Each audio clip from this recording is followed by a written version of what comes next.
Subramaniam thought for the டே. அனைவருக்கும் உற்சாகமான காலை வணக்கம். நமது எண்ணங்கள் மிகவும் அழகானது, வலிமையானது. அவற்றை பூக்களை போல் தூவினால் அது நமக்கு மாலையாக கிடைக்கும். கற்களை போல் எரிந்தால் அது நமக்கு காயங்களாக கிடைக்கும். அவ்வளவுதான் வாழ்க்கை. முயற்சி இல்லாத நம்பிக்கை கப்பல் இல்லாத கடல் யாத்திரை போன்றது. அன்பு இல்லாத வாழ்க்கை என்பது பூக்கள் பழங்கள் இல்லாத மரத்தை போன்றது. நாம் ஒவ்வொருவரிடம் குற்றம் காணத் தொடங்கினால் அன்புடன் பழக இடமில்லாமல் போய்விடும்.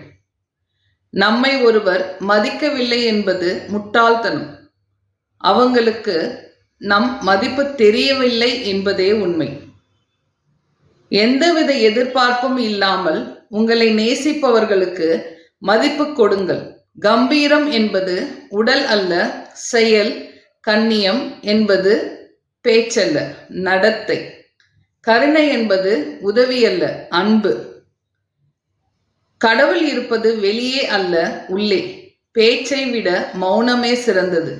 பேசித்தான் தீர வேண்டும் என்றால் அந்த பேச்சு உண்மையாய், நேர்மையாய், இனிமையாய் இருக்கட்டும். எங்கு நிறைந்த, எல்லாம் அறிந்த, சர்வ சக்தி வாய்ந்த பிரபஞ்சத்திற்கு நன்றி, நன்றி, நன்றி. வாழ்க வளமுடன். நற்பவி, நற்பவி, நற்பவி. இது கீதாஞ்சலி கரூர்ல இருந்து அமைச்சாங்க. நன்றி கீதா. படையப்பான்னு ஒரு படம் பயங்கர ஃபேமஸ்.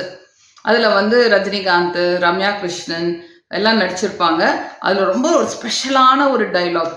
என்ன டைலாக் அப்படின்னு பாத்தீங்கன்னா, அந்த ரம்யா கிருஷ்ணன் ரஜினிகாந்தை பல வருஷம் கழிச்சு பார்க்கும்போது ரஜினிகாந்தை பார்த்துட்டு சொல்ற ஒரு முக்கியமான ஒரு டைலாக், ரொம்ப ஃபேமஸ், எல்லாருக்குமே ரொம்ப பிடிச்ச டைலாக். அது என்ன அப்படின்னு பார்த்தீங்கன்னா, வயசானாலும் உன்னோட ஸ்டைலும் உன்னோட அழகும் அப்படியே தான் இருக்கு, குறையவே இல்லை அப்படின்னு சொல்லுவாங்க. ஸோ இது எல்லாருக்குமே ஏன் பிடிக்குது அப்படின்னா, எந்த வயசுலையுமே எப்பொழுதுமே நம்ம அழகாவே இருக்கலாம். அந்த அழகா இருக்கிறதுக்கு நமக்கு ஒரே ஒரு மாற்றம், ஒரே ஒரு சின்ன எஃபர்ட் மட்டும்தான் வேணும். அந்த எஃபர்ட் என்ன பார்த்தீங்கன்னா, உங்களோட எண்ணங்கள். உங்களோட எண்ணங்கள் இளமையா இருந்தா உங்களுக்கு வயசெல்லாம் ஒரு மேட்டரே கிடையாது. சிலவங்க சொல்லுவாங்க, நான் சின்னதா இருக்கும்போது நான் ரொம்ப அப்படி பண்ணேன், இப்படி பண்ணேன், இப்போ எனக்கு ரொம்ப வயசாயிடுச்சு. என்ன வயசாயிடுச்சு? நான் பேரம்பேத்தியெல்லாம் எடுத்துட்டேன். பேரம்பேத்தி வளர்றது அது அவங்களோட வயசு, அவங்களோட லைஃப். உங்களுக்கும் அதுக்கு எந்த சம்மந்தமும் இல்லை. அவங்க வந்தனால உங்க வாழ்க்கையை மாற்ற வேணும்னு அவசியம் இல்லை, ஸ்டைலை மாற்றணும்னு அவசியம் இல்லை. எண்ணங்களை மாற்றினா போதும். எண்ணங்கள் ரொம்ப எக்ஸ்பீரியன்ஸ்டான எண்ணங்களா இருக்கணும். அது மற்றவங்களுக்கு ஒரு பாடமா இருக்கணும். அந்த மாதிரி எண்ணங்கள். ஆனால் எப்போதுமே பாடமா இருக்குன்னு சொல்லி எப்போதுமே நீங்க அட்வைஸ் பண்ணிக்கிட்டு டீச் பண்ணிக்கிட்டே இருக்கக்கூடாது. நீங்க வாழ்ந்து காமிச்சதவே ஒரு ஸ்டோரியா சொன்னாவே போதும். அதுவே மக்களுக்கு நிறைய இது கிடைக்கும். என்ன கிடைக்கும்? நிறைய தாட்ஸ் கிடைக்கும். ஓகேங்களா? ஸோ நீங்கள் பெருசாயிடுச்சுன்னு சொல்லிட்டு, நீங்கள் வயசாயிடுச்சுன்னு சொல்லிட்டு உங்கள் ஸ்டைலையும் உங்களோட லுக்ஸையும் ஆர் உங்களோட உடலில் நீங்கள் உடுத்துற உடைக்கும் மாற்றம் வேண்டிய அவசியம் இல்லை.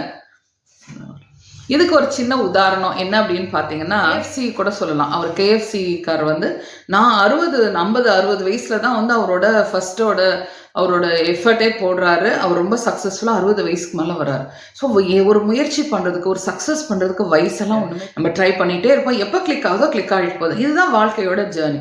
இந்த ஜேர்னியில் ஒருத்தர் சூசன் பாயில் அப்படின்னு சொல்லிட்டு ஒருத்தவங்க 47 வயசு. அவங்க என்ன பண்ணாங்கன்னா, அமெரிக்காஸ் காட் டேலண்ட்னு ஒரு ப்ரோக்ராம் இருக்குது. அந்த அமெரிக்காஸ் காட் டேலண்ட்டில் நிறைய ஜட்ஜெல்லாம் இருப்பாங்க. பார்த்தீங்கன்னா சைமன் சொல்லிட்டு ஒரு ஜட்ஜ் இருக்காரு. இந்த மாதிரி நிறைய ஜட்ஜ் இருக்காங்க. அந்த சைமன்லாம் ரொம்ப ஃபேமஸ். அவரை பார்த்தாவே நமக்கு எல்லாம் ரொம்ப பிடிக்கும்.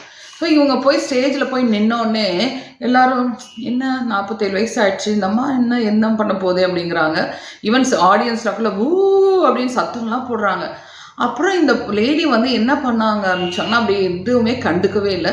கண்டுக்காமல் அவங்க என்ன பண்ணாங்க, பாட்டு பாட ஆரம்பிக்கிறாங்க. அந்த பாட்டு பயங்கரமாக ஃபேமஸ் ஆகி வைரல் ஆகி அவங்களோட லெவலே வேற மாதிரி தூக்கிடுச்சு. அப்போ என்ன சொல்றாங்க அப்படின்னா, அந்த சூசன் எதனால அவங்க 47 வயசுல செய்ய முடிஞ்சது அப்படின்னு ஒரு முக்கியமான ஒரு 3 பாயிண்ட்ஸ் சொல்றாங்க. அவங்க என்ன அப்படின்னா, அவங்களுக்குள்ள திறமைய அவங்க ரொம்ப பவர்ஃபுல்லா நினைச்சாங்க. அந்த திறமை வந்து தன்னால ஜெயிக்க முடியும்னு நினைச்சாங்க. டிட்டர்மினேஷன், கண்டிப்பா என்னால முடியும், என்னோட பாட்டை எல்லாம் ரசிப்பாங்க அப்படின்னு சொல்லிட்டு அவங்க திறமை மேலேயும் அவங்க நம்பிக்கை மேலேயும் அவங்களுக்கு வந்து அதீத நம்பிக்கை இருந்துச்சு அப்படின்னு சொல்றாங்க. ரெண்டாவது பாயிண்ட் என்ன சொல்றாங்கன்னா, அவங்க வந்து தம் மேல இருந்த செல்ஃப் டவுட், நான் சரியா செய்வேனா, நான் கரெக்டா வருவேனா, என்னை அக்செப்ட் பண்ணுவாங்களா அப்படின்னு சொல்லிட்டு பல குழப்பங்கள் இல்லாம, இல்ல நான் வந்து கரெக்ட், என்னோட டேலண்ட் எனக்கு கரெக்ட், எனக்கு திறமை இருக்கு, என்னோட திறமை வந்து கண்டிப்பா மக்கள் ஒத்துக்குவாங்க அப்படின்னு சொல்லிட்டு கான்ஃபிடென்ட்டா அவங்களோட சுய டவுட்டை வந்து அவங்க விட்டுட்டு வெளியே வந்தாங்க பாருங்க. அதுதான் வந்து அடுத்தது அவங்க சக்சஸ் ஆனது காரணம்னு சொல்றாங்க. இன்னொன்று வந்து எந்த வயசுலயும் நம்ம வந்து விட்டு கொடுக்க வேண்டியதில்லை, நம்மளோட திறமையோ நம்மளோட டேலண்ட்டோ எதுவுமே விட்டு கொடுக்க வேண்டியதில்லை. நிறைய பேர் சொல்லுவாங்க, நான் அப்படி கனவு கண்டேன், என் வாழ்க்கையே மாறி போச்சு, நான் இப்படி இருந்திருப்பேன், இப்படி மாறி போயிடுச்சு அப்படின்னு சொல்லிட்டு எல்லாரும் என்ன பார்த்தாலும் ஒரு கம்ப்ளைண்ட் பண்ணிக்கிட்டே இருக்காங்க. அந்த மாதிரி கம்ப்ளைண்ட் பண்ண வேண்டிய அவசியம் இல்லை. நீங்கள் வந்து இப்போ ஃபார் எக்ஸாம்பிள் ஒரு 50 வயசு ஆயிடுச்சு, உங்களுக்கு குடும்பத்துக்கு செய்ய வேண்டிய கடமையெல்லாம் ஓரளவுக்கு செஞ்சுட்டீங்க, செட்டில் ஆயிட்டீங்க அப்படின்னா அதுக்கப்புறமே நீங்க உங்களோட டேலண்ட்டும் உங்களோட திறமை என்னவோ அதை நோக்கி நம்ம போக ஆரம்பிச்சிடலாம்.